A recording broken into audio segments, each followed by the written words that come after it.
Bonjour, je suis ravie de vous retrouver pour cette deuxième vidéo. Je suis Arloucha Bourjac, coach et psychopraticienne en clarification. Et pour rappel, j'ai créé cette chaîne YouTube pour mettre à disposition une vidéothèque. Voilà, selon des sujets sur lesquels je suis inspirée dans l'instant. Voilà, donc il n'y aura pas, comment dire, de régularité dans la création de ces vidéos.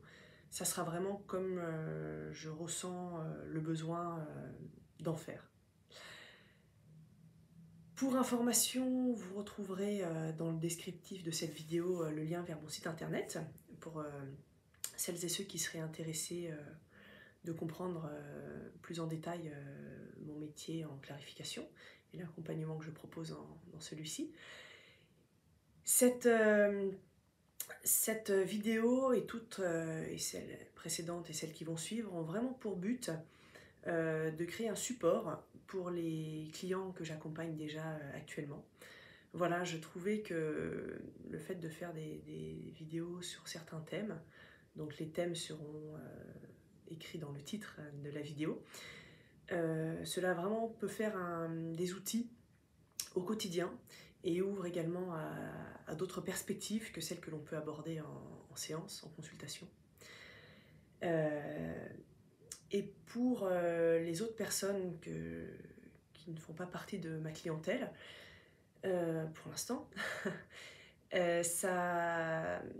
vraiment à cœur de pouvoir offrir des thèmes de réflexion, ce que moi je comprends de certaines choses que j'ai appris, de certaines choses que j'ai vues, que j'ai digérées, que j'ai intégrées. Voilà, j'avais vraiment à cœur d'offrir cela, parce que pour moi, avant toute chose, le travail ne se fait pas qu'en séance. Le travail, bien sûr, est synthétisé en séance, permet de voir plein de choses,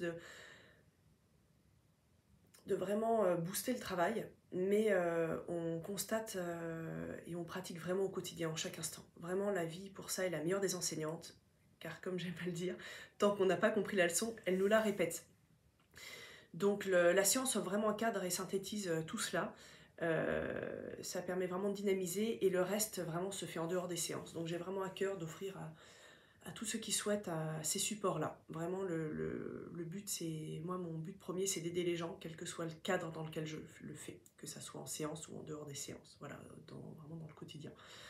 Et ça pour moi c'est vraiment une mission de vie qui me tient à cœur avant toute chose. Alors bien sûr, nous vivons encore dans un monde matériel où on se doit, entre guillemets, de gagner sa vie. C'est pour cela que j'ai mis en place ces séances dans le cadre que je propose et qui est décrit sur mon site internet. Mais vraiment, ce qui me remplit au quotidien, c'est de pouvoir transmettre, de pouvoir aider chacun d'entre vous en chaque instant. Voilà, que ce soit au hasard d'une rencontre dans la rue, dans notre quotidien. Et c'est ça qui pour moi est le plus épanouissant. Donc ces supports vidéo sont vraiment pour moi géniaux et je suis très très très enchantée de pouvoir vous les offrir quand je sens que c'est le moment. Voilà, alors je regarde de temps en temps, j'ai fait des petites notes pour, voilà, au fur et à mesure que je sens que des choses sont importantes, je les écris et puis après je vais faire ma séance autour, enfin ma vidéo autour de ces notes. Donc je vais intituler cette vidéo Interrelation et développement, voilà pour cette vidéo aujourd'hui. J'en ai une troisième là qui m'inspire aussi, donc je vais voir, peut-être que dans la journée je posterai une troisième vidéo ou je les garde pour plus tard. Donc interrelation et développement, donc cette vidéo sera sur un format de 15-20 minutes, voilà pour l'instant je trouve que c'est plutôt judicieux, ça permet vraiment d'inclure cette vidéo dans notre quotidien de manière assez évidente sans forcément prendre trop de temps. Alors, les interrelations dans les étapes de vie et l'impact que ces dernières peuvent avoir sur notre développement. On est tous d'accord, je pense, là-dessus, pour savoir que quand on est petit, il n'y a qu'à voir dans le règne animal, hein. Moi je m'inspire beaucoup du règne animal, du règne végétal, et même du monde minéral, car on apprend beaucoup dans ces domaines. Il y a le mimétisme, voilà. Donc l'interrelation dans les étapes de vie est très importante, c'est-à-dire qu'un bébé, quelle que soit son espèce, animale et donc humaine, va apprendre par mimétisme, voilà. Va apprendre par mimétisme pour savoir comment se nourrir, comment se défendre, comment se protéger. Et les humains, forcément, sont tout à fait concernés. Et l'impact que cela peut avoir dans notre développement, c'est-à-dire que l'on soit concerné ou pas par ce que l'on voit, ce que l'on interprète, cela va avoir un impact très important. Pourquoi? Parce que l'enfant, quand il arrive sur cette terre, il est tout ouvert et il va prendre tout ce qu'il voit, tout ce qu'il interprète, tout ce qu'il comprend comme une vérité absolue. Voilà. Pour lui, il faut savoir que quand il est dans le ventre de sa maman, son monde c'est le ventre intra-utérin, dans le ventre de sa maman. Et petit à petit, les étapes de vie le séparent charnellement de sa maman, tout en gardant bien sûr des liens inéluctables tout au long de son existence, bien entendu, mais ces liens évoluent. Voilà. Et donc un enfant, quand il est petit, son monde, c'est vraiment ce qu'il voit, ce qui interagit autour de lui. Et donc cet enfant va décoder l'enfant que nous avons tous été. Nous avons décodé, nous avons interprété, nous avons émis des lois personnelles, des lois de l'existence qui vont vraiment régir tous nos comportements quotidiens. Voilà. Vraiment, ça a un impact très important. Et encore une fois, il n'y a vraiment pas besoin d'être directement concerné. Moi, j'ai souvent des gens en séance qui me disent « mais pourtant, j'ai eu une enfance tout à fait heureuse, j'ai pas été maltraitée ». Mais il se peut que des événements inconscients, non réglés de la part de leurs parents ou des gens qu'ils ont côtoyés jeunes, les aient marqués eux-mêmes de manière durable et inconsciente. Pourquoi? Parce que l'enfant, quand il est dans le ventre de sa mère, il est complètement dans sa maman. Tout ça, c'est très subtil. Et l'enfant reçoit toutes ces choses-là de manière très incarnée, très propre, à son propre être. Et donc, c'est pas parce qu'une maman ne va pas parler de ses problèmes que l'enfant ne les sent pas. Je pense que tout le monde est plus ou moins d'accord sur ce point-là. Et il faut savoir que tout ce qui n'a pas été réglé, tout ce qui n'a pas été clarifié dans notre existence, donc tout ce qui est resté bloqué dans notre inconscient, encore une fois, il y a des fois des choses qu'on sent en nous, mais on le dit très souvent, c'est plus fort que moi, je n'y arrive pas. Et bien toutes ces choses-là sont restées bloquées, et vu que la vie est mouvement, si ces choses-là en nous ne suivent pas le flot de la vie, ne vont pas suivre notre croissance physique, émotionnelle, spirituelle, mentale, énergétique, tous les corps qui nous composent, qui sont nombreux, eh bien cela va créer des dysfonctionnements. Donc chaque interprétation à un moment donné, chaque chose qui nous a demandé, nous, une adaptation, parce qu'on a subi une injonction, parce qu'on a été choqué par quelque chose, et si ces choses-là n'ont pas été expliquées, exprimées, cela va stagner en nous. Et à partir du moment où cela stagne, cela va nous gêner dans notre développement. Donc vous voyez toutes ces interrelations qui se forment, on parle même des fois de la vie avant la conception, hein, comment nos parents, les flots, les énergies dans lesquelles ils vivent, prédisposent déjà la vie intra-utérine. Donc c'est vrai que c'est très important ces interrelations qui se passent pour notre développement. Voilà. Et il faut savoir, pour revenir à cette magnifique phrase, la vie est la meilleure des enseignantes, tant que l'on n'a pas compris la leçon, elle nous la répète.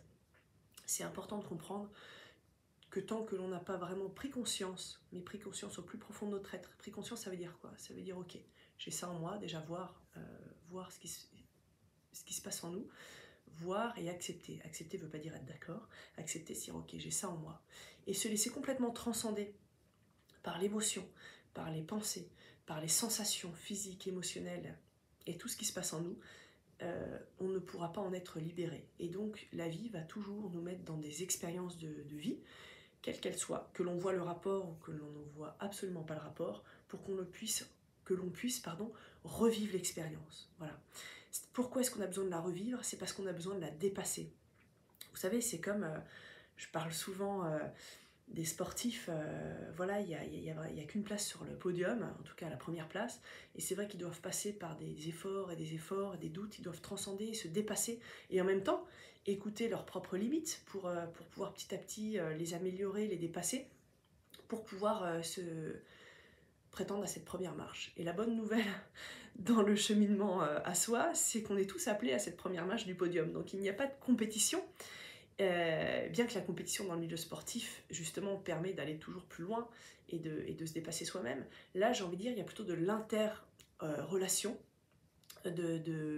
vraiment entre nos semblables, qui sont vraiment là, les autres personnes qui sont autour de nous, quel que soit le rapport que l'on a avec elles, sont là vraiment pour nous aider en fait. Des fois on se dit ah cette personne m'embête, pourquoi elle est rentrée dans ma vie, si j'étais plus dans cette, je sais pas, dans ce travail ça irait mieux, mais non, en fait, dans les faits oui, mais il faut bien avoir conscience, pourquoi je dis dans les faits oui, parce qu'effectivement il faut pas, on peut pas, quand on a un malaise, qu'on se sent mal, ça appelle à une action, mais partir comment dire, d'une situation sans avoir accueilli tout ce qu'elle fait émerger en nous, nous bloque dans notre développement. Voilà pourquoi les interrelations et le développement, maintenant à l'âge adulte, pour celles et ceux qui ont vraiment envie qui ont compris qu'il y avait quelque chose à, comment dire, à dépasser dans leur existence, quelque chose dans lequel ils sont bloqués, ces interrelations sont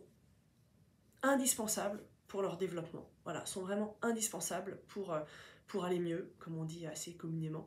On ne peut pas, en fait, dans la vie, dans la nature, rien ne se perd, tout se transforme. Et on ne peut pas faire fi des choses qui nous agacent simplement en s'arrêtant au simple jugement de dire bah ça me plaît pas, ça c'est bien, ça c'est pas bien. Pourquoi? Parce qu'on reste dans la dualité. Et le principe même de la vie, c'est la complémentarité, c'est l'interrelation, presque l'interdépendance. Mais quand on a conscience qu'on est tous dépendants les uns des autres, mais en comprenant que la dépendance les uns les autres nous permet de nous développer, ça nous crée justement le fait que l'on soit complètement indépendant. Mais indépendant, au sens énergétique, tel que je l'entends, ne veut pas dire faire fi des autres ou se débrouiller tout seul. Non, on a toujours besoin des autres et ils sont toujours là pour mettre en lumière ce qui, chez nous, n'a pas été dépassé, n'a pas été clarifié. Un exemple tout simple, sur une situation donnée, certaines personnes vont être en réaction, d'autres vont savoir prendre du recul ou vont simplement dire bon, bah ça me plaît pas, de manière apaisée. Un outil que je vous partage qui me sert moi dans mon quotidien, quand quelque chose me fait réagir, si j'ai de l'émotion, si je sens que cette chose-là m'emporte, si je sens que ça gangrène pendant quelques temps, que ça revient dans ma tête, c'est que c'est pas clarifié. Et dans cette émotion, on parle bien en clarification d'une différence entre émotion et sentiment. Une émotion, c'est vraiment quelque chose qui va faire qu'on est mis en mouvement par une force un peu plus forte que nous, vous voyez, ou au contraire, qui va nous inhiber. Parce que le fait d'être inhibé ou d'être identifié à ce que l'on vit est la même chose, vous voyez. On est soit trop en arrière, trop devant, trop à gauche, trop à droite, vous voyez. Et le juste milieu, c'est justement ce qui nous permet de voir la chose telle qu'elle est, sans en être complètement emporté. Donc je reviens sur ce que je voulais vous dire. Cet outil que j'ai, c'est ok, comment je suis par rapport à ça? Est-ce que ça me crée de l'émotion ou simplement un sentiment? Ah, j'ai l'émotion que ça m'agace, que ça me fait peur, ah, ça vient chercher ça en moi, mon besoin que les choses soient toujours comme j'ai prévu qu'elles soient, ou qu'elles soient toujours parfaites comme j'aurais voulu le faire, puis j'ai pas réussi à le faire, ok, hop, ça a besoin d'être clarifié. Par contre, ok, le sentiment, c'est de se dire, ok, là-dessus, ouais, j'aurais pu faire mieux. C'est vrai que j'aurais pu y penser à cette chose-là. Ouais, bah, j'y ai pas pensé. Ouais, bah, je ressens complètement cette chose sur laquelle je n'ai pas pensé. Ouais. Ah ouais, et puis ça me déçoit. Ouais. Ok, tranquille. Ouais. Ouais, mais c'est comme ça. C'est ma nature humaine d'être imparfaite, tout simplement. Voilà, chers amis. Je regarde rapidement mes notes parce que je vois qu'on arrive bientôt à 15 minutes. Voilà, encore une fois, je prends quelques notes, mais je me laisse vraiment inspirer par ce qui me vient dans le moment présent. Mon but pour moi, c'est de ne pas faire des choses trop cadrées, enfin, tout en gardant une trame bien entendu, hein, qui m'est chère, mais de me laisser vraiment porter par les choses qui qui me parlent. Encore une fois, si ça vous parle, ben, c'est très bien. Si des choses vous semblent un peu moins claires, n'hésitez pas à me faire un commentaire. Je me ferai un plaisir de vous répondre, de vous aider, mais à clarifier ce qui a besoin d'être clarifié. Mais encore une fois, les choses, des fois, on ne les entend pas forcément dans le conscient, mais dans l'inconscient, elles sont entendues. Voilà. Dans la vidéo, dans la troisième vidéo, que je pense que je vais appeler la conscience, je vais vraiment parler sur la mise en application de cette conscience, justement, avec des outils et à l'aide de 4 étapes que je donne souvent à mes clients, ce que j'appelle les 4 étapes de la clarification. Mais bon, voilà, c'est pas des principes que j'ai inventés, c'est juste des petites choses que j'ai synthétisées et qui sont vraiment très utiles.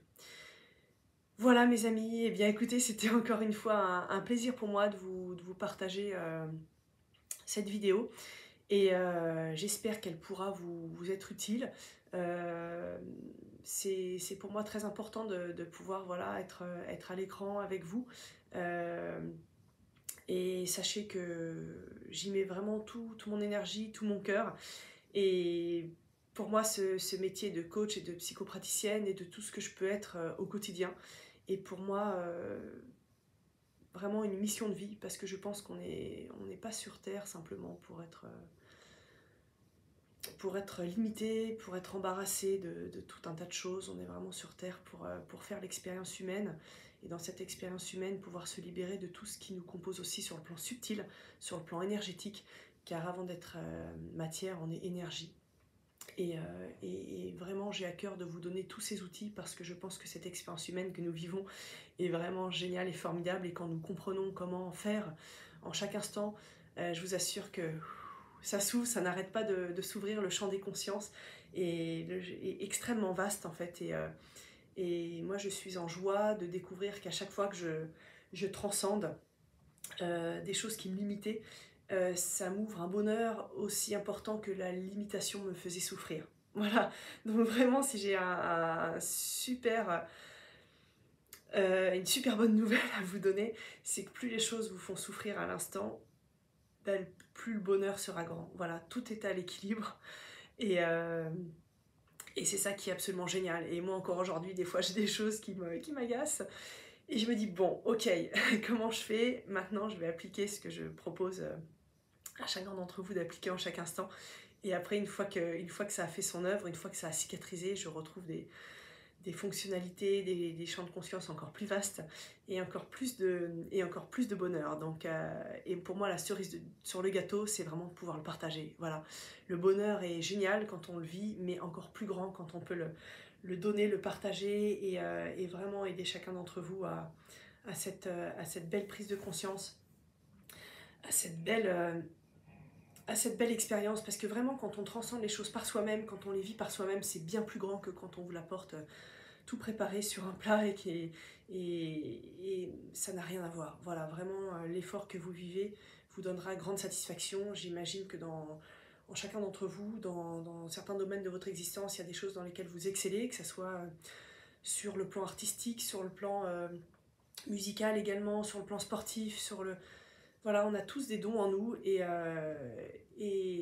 ce qui me plaît dans mon approche en clarification, c'est que ça vient vraiment chercher sur ce plan central de l'existence. Voilà, donc il n'y a pas que exceller dans le sport, dans un sport en particulier, il y a vraiment exceller au centre de soi, et du coup ça vient jaillir sur tous les plans de notre existence, parce que si on s'occupe de la base et du centre qui est nous-mêmes, vous allez voir que ça va vraiment jouer sur vos interrelations et sur votre développement. Je vous souhaite une très belle journée, et je me réjouis de ce que cette vidéo peut vous apporter, et je me réjouis de vous retrouver très vite, que ça soit sur cette chaîne YouTube, en séance pour les gens que j'accompagne, ou au quotidien avec les gens que je connais déjà, ou ceux que je m'apprête à découvrir. À très bientôt, et très belle journée à vous. Au revoir.